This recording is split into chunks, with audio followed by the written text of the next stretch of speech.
Yang pertama, jika memang yang kita harapkan bukan sesuai kenyataan, apakah itu sudah takdir?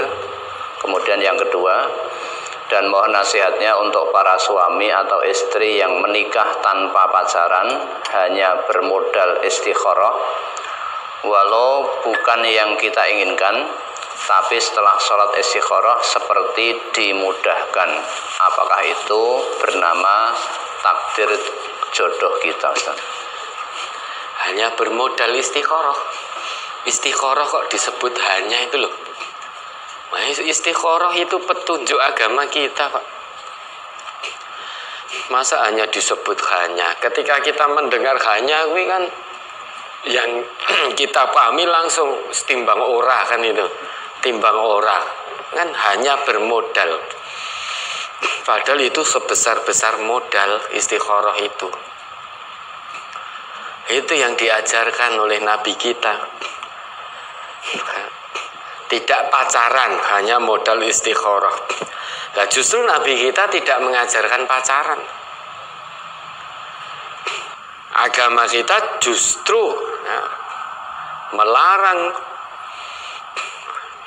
pemeluknya untuk pacaran.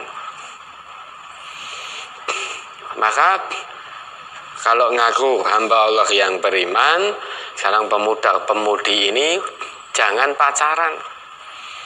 Oh, tidak pacaran berarti tidak gaul, tidak modern. Loh, modern dan tidak itu bukan ditentukan mengikuti zaman, perkembangan zaman yang rusak, tradisi perkembangan yang rusak, bukan.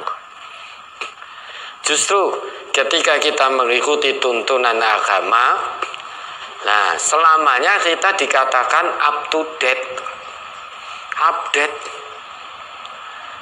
Nah, apa manfaatnya mengikuti tren yang menyimpang dari ketentuan agama? Justru menjadi keterbelakang kita,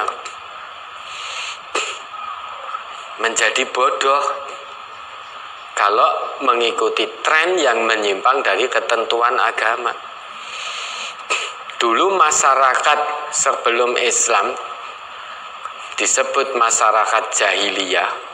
Itu bukan berarti orangnya bodoh-bodoh, pinter orangnya, mencapai puncak tertinggi dalam sastranya. Dalam sains juga begitu, puncak tertinggi dalam sains. Siapa yang tidak terkenal Haman, yang tidak pernah mendengar Haman insinyurnya Fir'aun? Begitu luar biasa. Membangun bangunan untuk rajanya.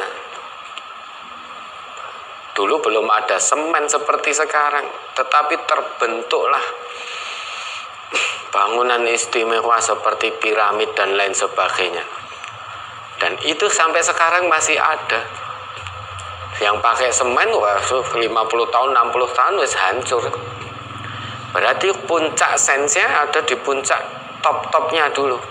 Sastranya juga begitu, puncak tertingginya, pinter-pinter secara ilmu. Namun ternyata disebut jahiliyah, zaman yang bodoh. Bukan bodoh secara ilmunya, namun bodoh. Kenapa? Dengan ilmu yang dimiliki ternyata tidak bisa membawanya untuk iman kepada Allah. Maka dikatakan itu bodoh. Lah sekarang meskipun pinter-pinter, tetapi kalau masih mengikuti tren yang menyimpang dari syariat, menyimpang dari ketentuan-ketentuan agama, maka itu bukan dikatakan modern, tetap keterbelakangan, jahiliyah, tetap bodoh. Kenapa dengan zaman yang sudah modern, ilmu yang semakin maju, itu tidak bisa mendekatkan kita kepada Allah, justru malah semakin menjauhkan diri kita dari aturan Allah dan tuntunan Rasulullah. Maka bodoh.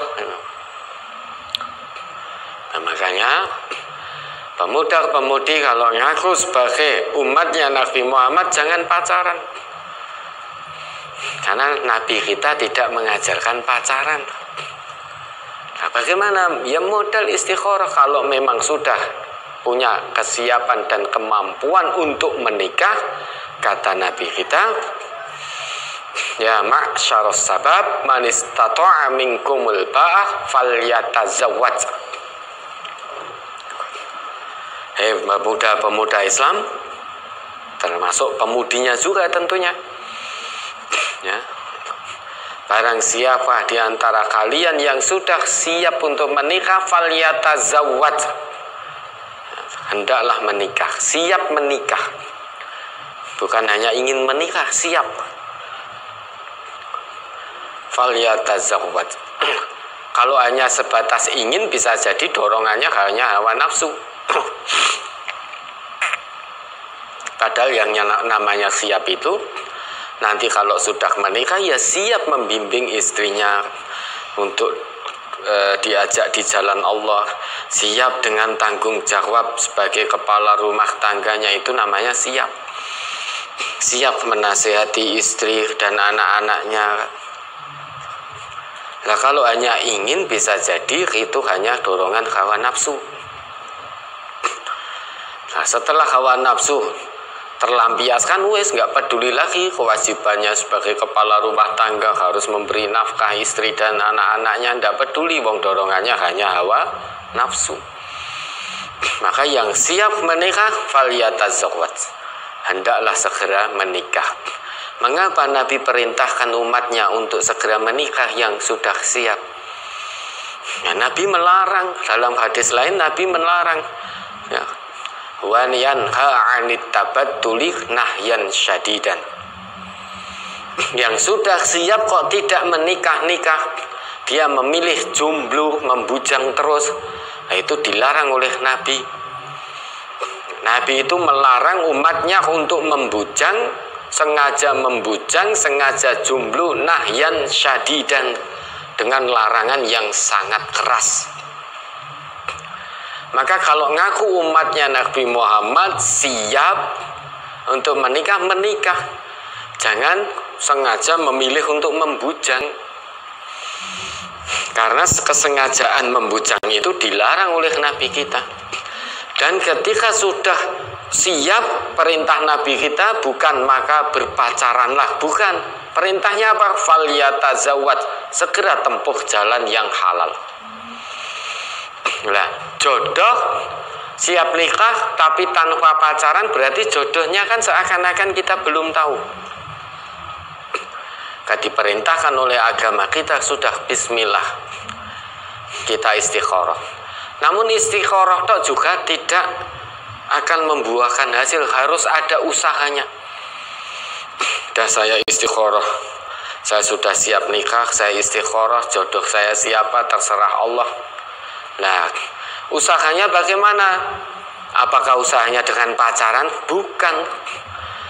Maka ditempuh usahanya. Maka kalau di MTA ini, yang sudah siap menikah, salah satu usaha ikhtiar insani yang harus ditempuh adalah datang ke pengurusnya, pengurus cabang atau perwakilan setempat, menyatakan maksud tujuannya bahwa saya siap menikah begini, dan begini. Kirimkan data sejujur-jujurnya. Nah, kemudian setelah itu singkat cerita, kalau memang ada calon laki dan perempuannya, kemudian dita'arufkan. Setelah dita'arufkan dengan didampingi, setelah itu kalau ada kecocokan, maka nanti segera ditindaklanjuti oleh pengurus dan orang tua masing-masing.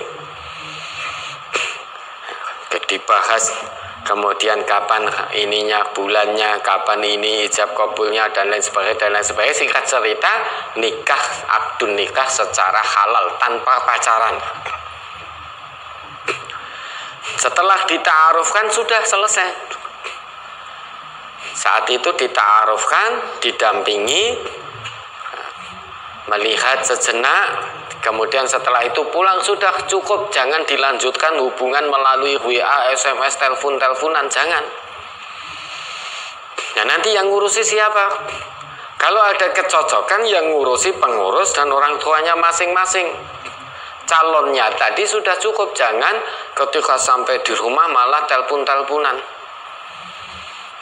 tukar-tukaran nomor, telepon-teleponan, WA-WA-an, pertama malu-malu, lama-lama penasaran, ngajak ketemu padahal belum nikah resmi, baru mau calon.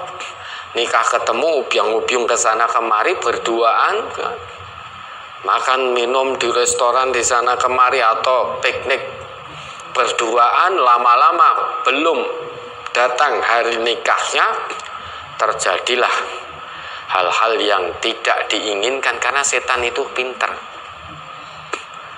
Maka di MTA ini kalau sudah ditaarufkan sudah selesai.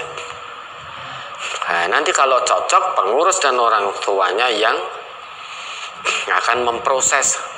Calonnya tidak perlu ketemu, tidak perlu hubungan telepon-teleponan, tidak perlu. Kalau ingin menghubungi ya nanti pengurus sama orang tuanya. Nah, kalau sudah dita'arufkan begitu, kemudian setelah itu kita istikharah. Istikharah kan sudah dita'arufkan. Oh, berarti ini sudah dita'arufkan, berarti ada calon perempuannya dan ada calon laki-lakinya. Baik yang perempuan maupun yang laki tadi, setelah itu istikharah, mohon petunjuk kepada Allah, mohon dimantapkan hatinya. Kalau ternyata Allah mantapkan hatinya, bismillah, berarti tadi calon saya berdasarkan istikharah. Allah akan mudahkan, mantapkan hatinya, mudahkan urusannya tanpa melalui proses pacaran. Bukan hanya bermodal istikharah, ada usaha ikhtiar yang ditempuh. Ya. Kemudian ternyata jodoh tidak sesuai dengan pilihannya. Memang manusia itu hatinya dibatasi oleh Allah. Wallahu yahulu bainal mar'i wa qalbi. Allah itu membatasi keinginan manusia dengan hatinya. Tidak setiap keinginan manusia harus terpenuhi, bukan.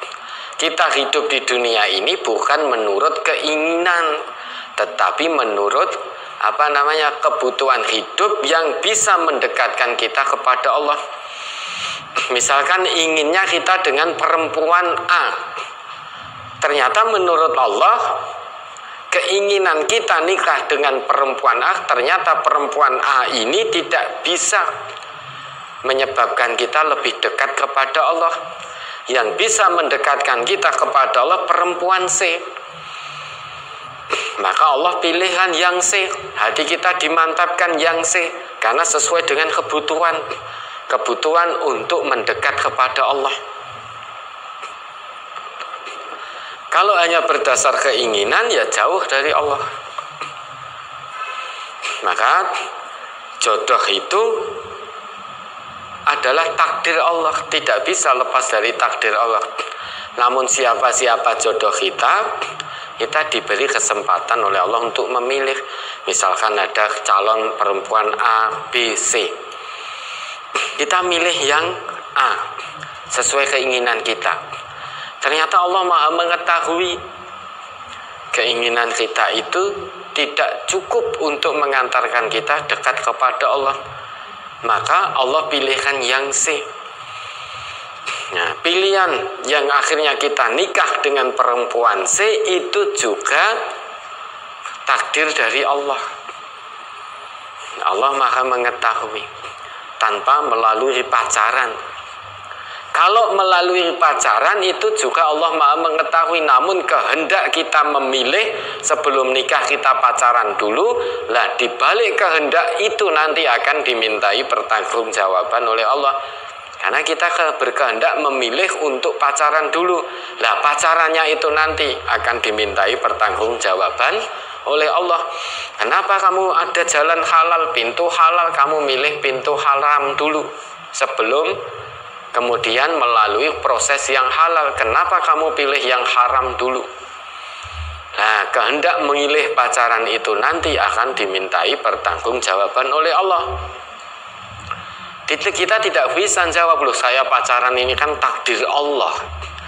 Katanya semua hal tersangkut paut dengan takdir Allah, sehingga saya pacaran, berduaan sampai zina ini juga takdir Allah. Nah, itu tidak bisa. Kalau itu yang kita lakukan, itu yang kita ucapkan, kita pahami, faqad fajar, kita telah berbuat durhaka kepada Allah. Karena menimpakan perbuatan dusta, perbuatan dosa, keji, hina yang seharusnya bisa kita hindari, kita timpakan kepada Allah karena dorongan nafsu, lantas kita menyalahkan Allah karena Allah sudah mentakdirkan saya zina. Kita menyalahkan Allah, man hammala dzanbahu rabbahu faqad fajar. Barang siapa yang menimpakan perbuatan dosanya kepada Allah, seolah-olah Allah sudah menakdirkan dia berbuat dosa, faqad fajar. Seolah-olah Allah sudah mentakdirkan dia pacaran, padahal dia bisa memilih untuk tidak pacaran. Maka kalau itu dilakukan, faqad fajar, telah berbuat durhaka. Ya, maka itu terkait dengan jodoh, semuanya takdir Allah. Maka pilihlah tanpa pacaran. Terlepas nanti sebetulnya kita naksir fulanah, keinginan kita, ternyata Allah pilihkan fulanah yang lain, ya, itulah kebaikan dari Allah untuk kita. Ya. Karena kita hidup ini terkait jodoh, apapun itu bukan sesuai keinginan, tapi sesuai kebutuhan yang bisa mendekatkan kita kepada Allah. Ya, ada lagi.